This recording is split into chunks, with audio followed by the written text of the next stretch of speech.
সেই বাগিচার ঝর্ণার পাশে এসে ওকে নামাতে চেষ্টা করি, কিন্তু লোকটা আমাকে শক্ত করে চেপে ধরে থাকলো। হাত দিয়ে আমার গলাটাকে এমন ভাবে পেঁচিয়ে ধরলো, মনে হলো এক্ষুনি শ্বাসরুদ্ধ হয়ে আমি মরে যাব। প্রাণপণে তার হাত ছাড়িয়ে নেবার চেষ্টা করতে লাগলাম,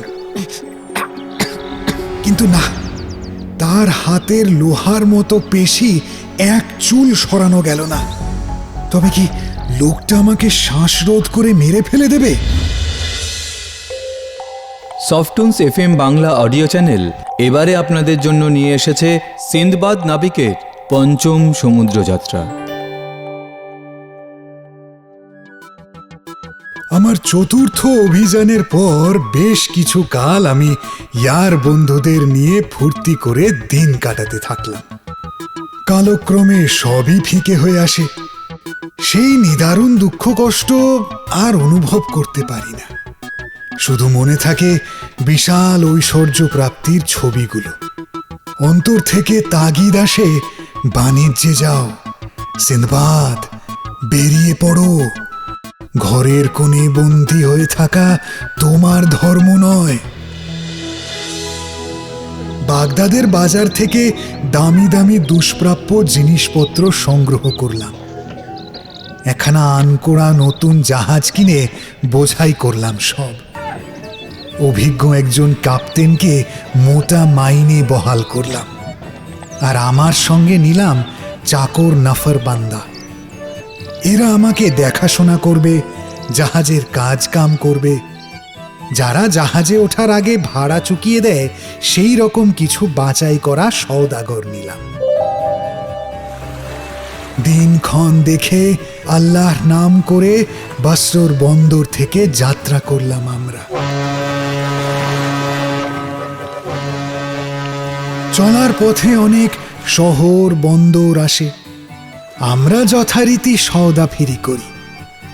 আমাদের দেশের জিনিস তাদের কাছে বিক্রি করি। তাদের দেশের দুষ্প্রাপ্য জিনিস কিনে নি, অন্য দেশে চড়া দামে বিক্রি হবে এই আশায়।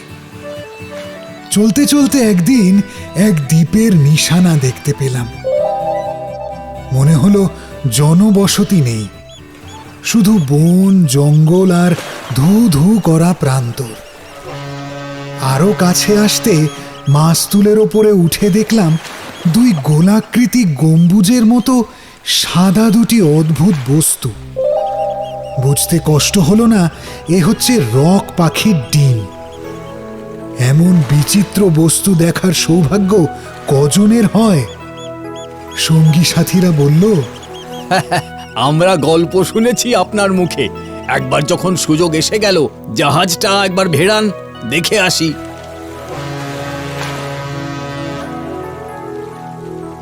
দ্বীপের কিনারে ভিড়িয়ে জাহাজটা নোঙর করা হলো।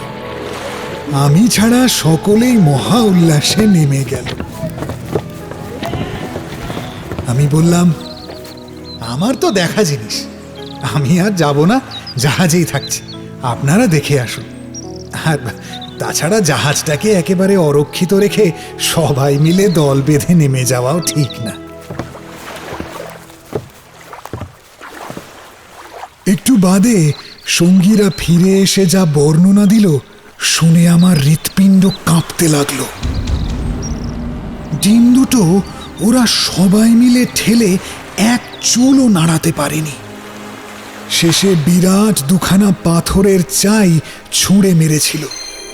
পাথরের আঘাতে ডিম দুটো ভেঙে এক প্রকার গোলা পদার্থ নির্গত হতে থাকে। শেষে বেরিয়ে আসে রক পাখির দুটো কচি বাচ্চা। আমি বললাম, কি সর্বনাশ করেছেন আপনারা? এক্ষুনি ওদের মা বাবা আমাদের খতম করে ফেলবে। রক পাখিরা সাধারণত মানুষের ক্ষতি করে না, কিন্তু একবার যদি তারা বুঝতে পারে তাদের অনিষ্ট করার চেষ্টা করেছে কেউ, তাহলে আর রক্ষে নেই। আর এক মুহূর্ত এখানে নয়, এখনই নগর ওঠাও, জাহাজ ছাড়ো। তাড়াহুড়ো করে নোঙর তুলে আমরা জাহাজ মাঝ দরিয়ায় নিয়ে এলাম। মনে হলো এ যাত্রা বুঝি বিপদ কেটে গেল।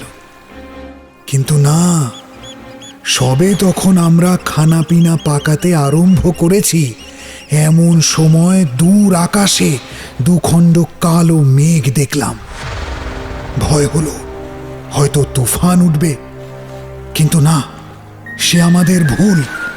মেঘ নয়, দুটো রক পাখি শোঁ শোঁ করে নিচের দিকে নেমে আসছে।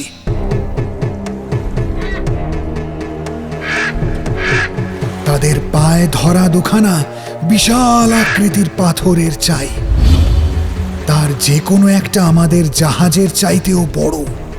আমাদের তো হাত পা ঠান্ডা হওয়ার জোগাড়। একটা পাখি একখানা পাথর তাক করে ছেড়ে দিল।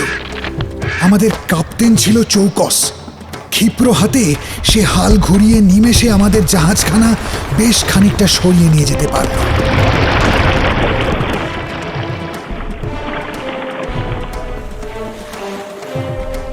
যে জায়গায় জাহাজখানা ছিল সেখানে থাকলে পুরো উদ্ভট পাথরের চাইটা এসে পড়তো জাহাজের ঠিক মাঝখানে।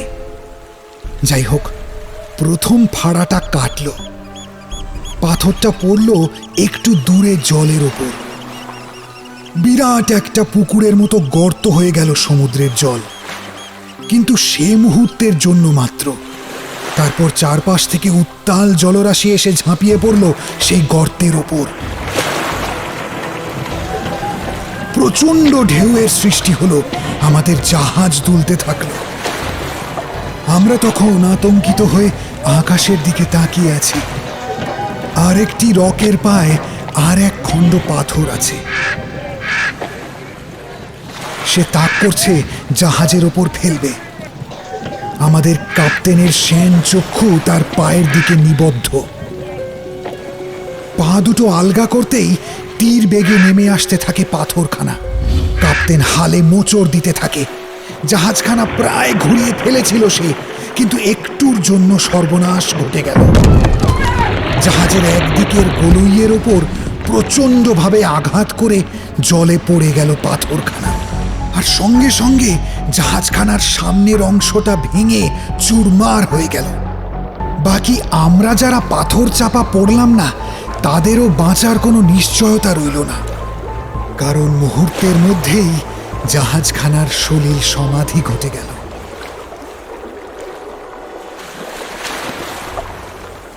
কে কোথায় গেল বলতে পারবো না। আমি একখণ্ড ভাঙা জাহাজের কাঠ ধরে ভাসতে থাকলাম।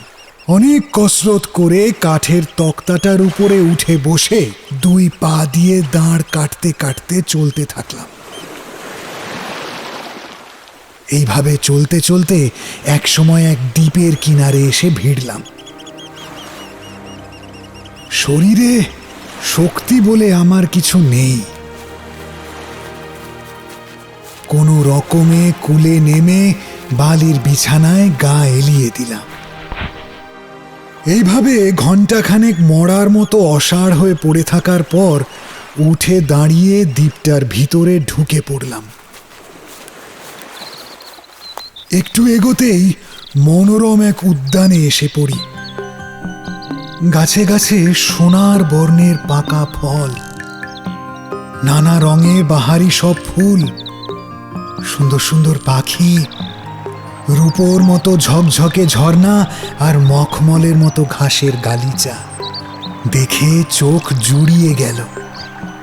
গাছের ফল আর ঝর্ণার জল খেয়ে তৃপ্ত হলাম।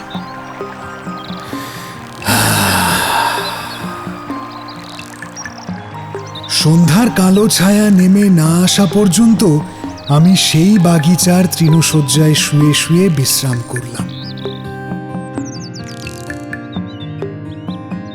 এতক্ষণ বেশ ভালোই কাটছিল, কিন্তু রাত্রির অন্ধকারে সেই অচেনা অজানা দ্বীপে নিজেকে বড় অসহায় মনে হলো। ভয়ে গা ছমছম করতে লাগলো। যদিও আমার চারপাশে নানা সৌন্দর্যের সমারোহ, তবু আমি ক্রমশ ভীত শঙ্কিত হতে থাকলাম। সুতরাং ঘুম এলো না চোখে। সারাটা রাত এরকম ভাবে জেগে জেগেই কেটে গেল।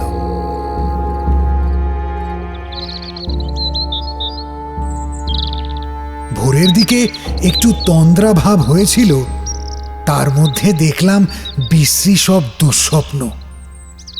সকাল হতে অনেকটা সুস্থির হতে পারি। ঠিক করলাম আজ আমি দ্বীপটা ঘুরে ঘুরে দেখব। কিছু দূর যেতেই একটা ছোট্ট জলপ্রপাত চোখে পড়ল। তার এক পাশে একটা সাঁকো। সেই সাঁকোর এক প্রান্তে প্রায় উলঙ্গ একটি বৃদ্ধ মানুষ বসেছিল। গাছের পাতার আচ্ছাদনে কোনো রকমে সে লাজ নিবারণ করেছে।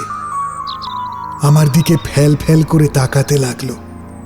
ভাবলাম আমারই মতো হয়তো কোনো হতভাগ্য, হয়তো জাহাজ ডুবি হয়ে সর্বস্ব খুইয়েছে।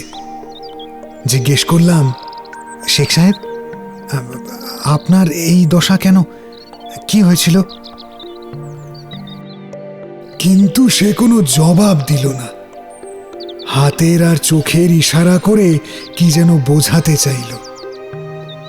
বেশ কিছুক্ষণ পরে আমি ওর মনের কথা বুঝতে পারলাম। ও বোঝাতে চাইছে আমার চলার শক্তি নেই। তুমি আমাকে কাঁধে করে ওই বাগানে ঝর্ণার ধারে নিয়ে যেতে পারো? আমার খুব তেষ্টা পেয়েছে। আমি বোঝালাম, এ আর বেশি কি কথা, এসো তোমাকে পৌঁছে দিচ্ছি।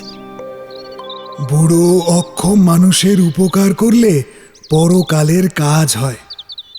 বৃদ্ধকে আমি কাঁধের উপর বসিয়ে নিলাম। দু হাত দিয়ে সে আমার গলাটা জড়িয়ে ধরে বসে রইল। সেই বাগিচার ঝর্ণার পাশে এসে ওকে নামাতে চেষ্টা করি, কিন্তু লোকটা আমাকে শক্ত করে চেপে ধরে থাকলো। হাত দিয়ে আমার গলাটাকে এমন ভাবে পেঁচিয়ে ধরলো, মনে হলো এক্ষুনি শ্বাসরুদ্ধ হয়ে আমি মরে যাব। প্রাণপণে তার হাত ছাড়িয়ে নেবার চেষ্টা করতে লাগলাম, কিন্তু না, তার হাতের লোহার মতো পেশি এক চুল সরানো গেল না। তবে কি লোকটা আমাকে শ্বাসরোধ করে মেরে ফেলে দেবে? মৃত্যুর আতঙ্কে আমি শিউরে উঠলাম। তারপর আর মনে নেই। কখন আমি মাটিতে লুটিয়ে পড়ে গেছি বলতে পারবো না। যখন জ্ঞান ফিরল, দেখি লোকটা তখনও আমার ঘাড়ের উপর বসে আছে। শুধু তফাতেই আমাকে অচৈতন্য দেখে হাতটা একটু আলগা করেছিল সে, কিন্তু যেই আমার সাড়া পেল, আবার সে পূর্ণ শক্তিতে চেপে ধরল আমার গলা। আমি ছাড়াবার প্রাণপণ চেষ্টা করতে থাকলাম। ছাড়ো, ছাড়ো আমাকে।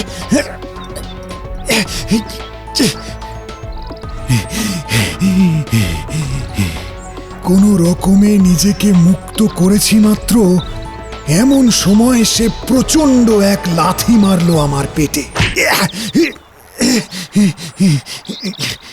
আমি যন্ত্রণায় আর্তনাদ করে উঠি। সে আমাকে উঠে দাঁড়াতে ইশারা করলো। ভয় ভয়ে উঠে দাঁড়ালাম। সে আবার লাফিয়ে উঠলো আমার ঘাড়ে, পা দুখানা ঝুলিয়ে দিল আমার বুকের ওপর, হাত দিয়ে এঁটে ধরলো আমার গলা।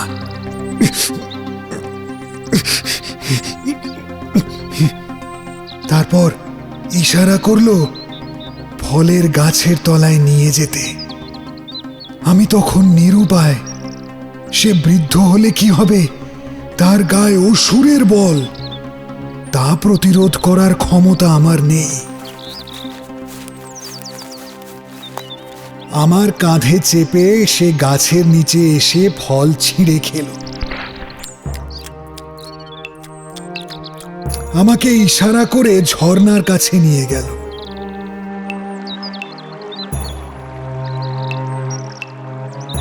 ঝর্ণার জল খেয়ে আবার সে আমাকে অন্যদিকে নিয়ে চলল।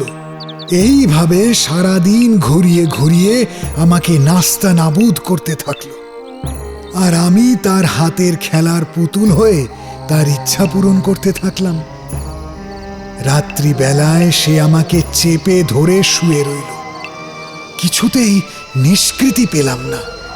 এইভাবে দিনের পর দিন সেই জানোয়ারটা আমার উপর অমানসিক অত্যাচার চালাতে থাকে। আমি ভেবে পাই না কিভাবে এই বাঁদরটার হাত থেকে রক্ষা পাব। একদিন ওকে কাঁধে নিয়ে চলতে চলতে এক দ্রাক্ষা কুঞ্জে ঢুকে পড়লাম। থোকা থোকা পাকা আঙুরের অরণ্য। আমার মাথায় একটা ফন্দি এলো। পাশেই দেখলাম একটা লাউ গাছ। একটা পাকা লাউ ছিঁড়ে এনে তার ভেতর থেকে কুড়ে কুড়ে বিচি আর শ্বাসগুলো বের করে ফেলে দিলাম। তারপর আঙুর ছিঁড়ে এনে ভরলাম সেই লাউয়ের খোলে। মুখটা ভালো করে বন্ধ করে একটা গর্ত খুঁড়ে পুঁতে রাখলাম। কয়েকদিন পরে আঙুরগুলো পচে পচে গেঁজলা কাটতে থাকে। আমি লাউয়ের খোলটা তুলে এনে খুলে দেখলাম বেশ টলটলে মদ তৈরি হয়ে গেছে। আস্তে আস্তে কয়েক চুমুক খেয়ে নিলাম। খুব বেশি খেলাম না। একটু পরেই ক্রিয়া শুরু হলো। ধীরে ধীরে শরীরটা আমার হালকা তুলোর মতো মনে হতে থাকলো। ঘাড়ের ওপর অত বড় যে বোঝা তখন আর তেমন ভার বলেই মনে হলো না। স্ফূর্তিতে নেচে উঠল আমার মন। আনন্দে ধেই ধেই করে নাচতে লাগলাম। আমার এই অস্বাভাবিক অবস্থা এবং অসাধারণ বল দেখে সে ঘাবড়ে গেল, কিন্তু সে মুহূর্ত মাত্র। তারপর আমাকে একটা গোত্তা মেরে ইশারা করলো ওই লাউয়ের খোলের জিনিসটা খাবে সে। তার ধারণা হয়েছিল ওই পদার্থটা খেয়েই আমার শরীরের তাগদ অনেক বেড়ে গেছে। এইভাবে আমি শক্তিধর হতে থাকলে সে হয়তো আমাকে আর কাবু করে রাখতে পারবে না। তাই সেও আরো শক্তি সঞ্চয় করতে চায়। আমি হাসলাম।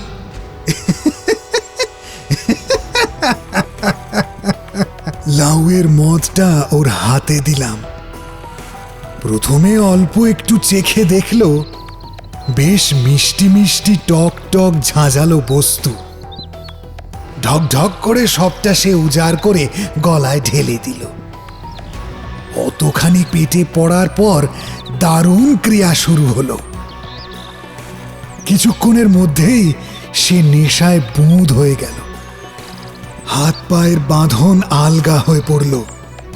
এই সুযোগে প্রচণ্ড এক ঝাঁকানি দিয়ে আমি তাকে মাটিতে ফেলে দিলাম। উঠে দাঁড়াবার চেষ্টা করল সে, কিন্তু টাল সামলাতে না পেরে মুখ থুবড়ে পড়ে গেল। আমার মাথায় তখন প্রতিশোধের খুন চেপে উঠেছে। একখানা পাথরের চাই তুলে এনে ওর মাথায় ছুঁড়ে মারলাম। লোকটা গোঙাতে থাকলো। এবার আমি তার পাশে দাঁড়িয়ে পাথরখানা দিয়ে বাড়ি মারতেই তার মাথার খুপড়িটা খুলে গেল। এইভাবে সেই দিন সেই শয়তানের হাত থেকে রেহাই পেলাম। বুড়োটাকে হত্যা করার পর আমার দেহের বল আর মনের স্ফূর্তি 10 গুণ বেড়ে গেল। আমি মনের আনন্দে সমুদ্র সৈকতের দিকে এগিয়ে গেলাম। তখন সবে মাত্র একখানা জাহাজ কিনারায় ভিড়ে নোঙর করেছে। কিছুক্ষণের মধ্যেই জাহাজের কাপ্তেন এবং অন্যান্য যাত্রীরা নেমে আমার সামনে এসে দাঁড়ালো।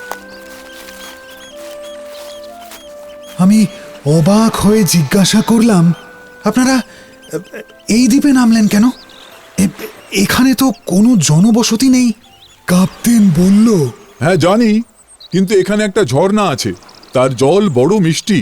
আমরা জল আর ফল সংগ্রহ করতে যাচ্ছি। কিন্তু তুমি তুমি এখানে কি করে এলে? আমি আমার দুর্ভাগ্যের কাহিনী সবটুকুই সংক্ষেপে বললাম।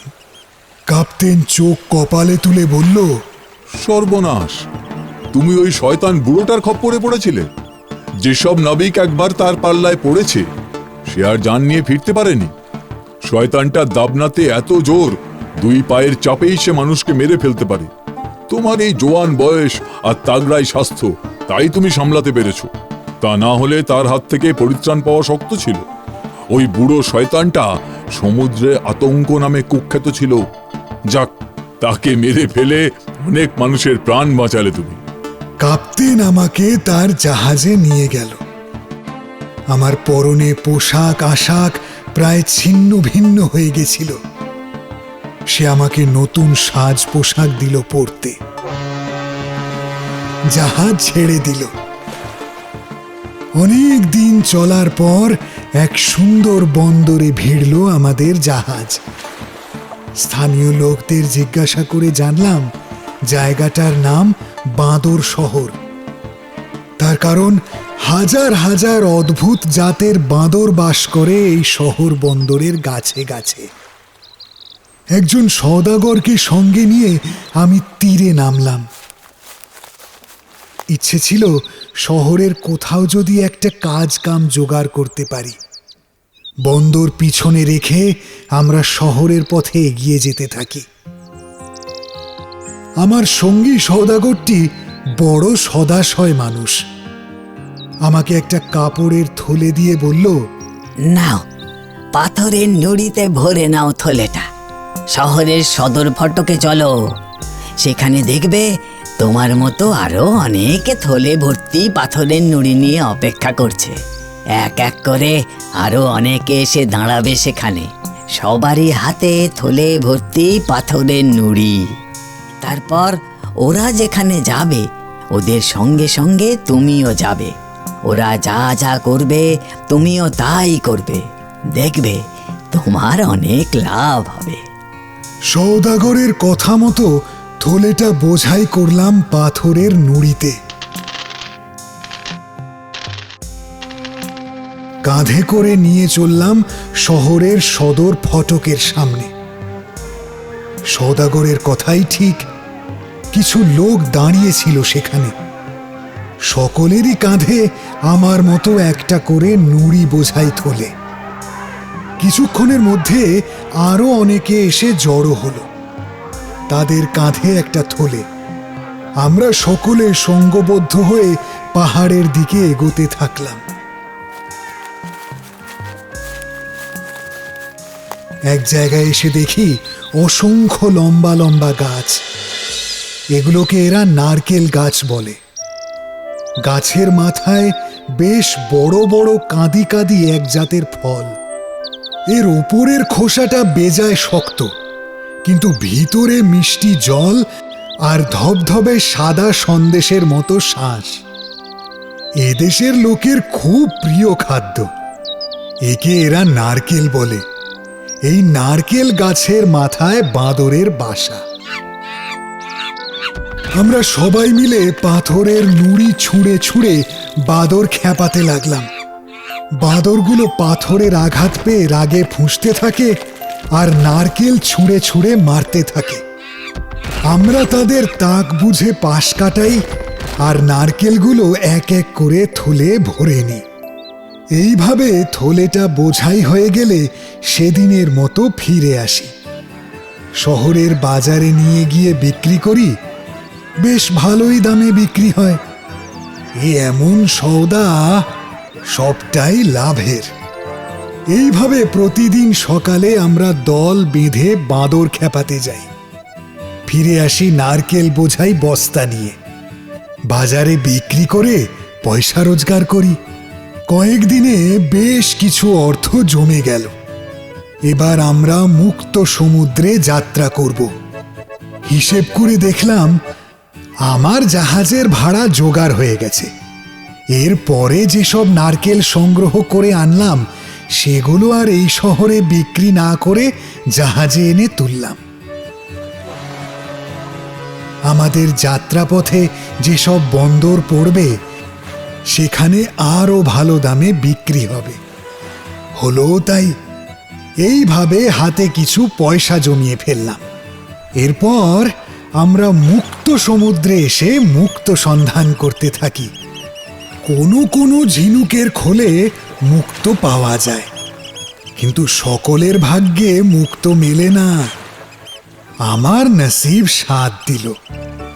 যতগুলো ঝিনুক খুলি তার বেশিরভাগই মুক্ত পাই। হাতে অনেক টাকা এসে গেল। বাড়ির জন্য মন চঞ্চল হয়ে উঠল। আমি আর সেখানে অপেক্ষা করলাম না।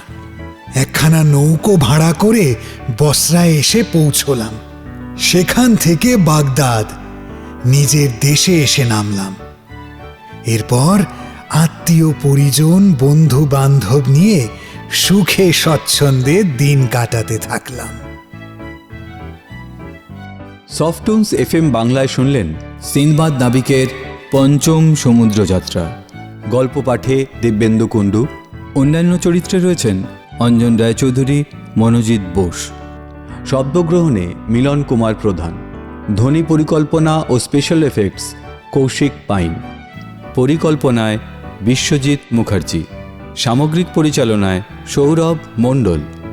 প্রচার ও অলঙ্করণে সফটুনস।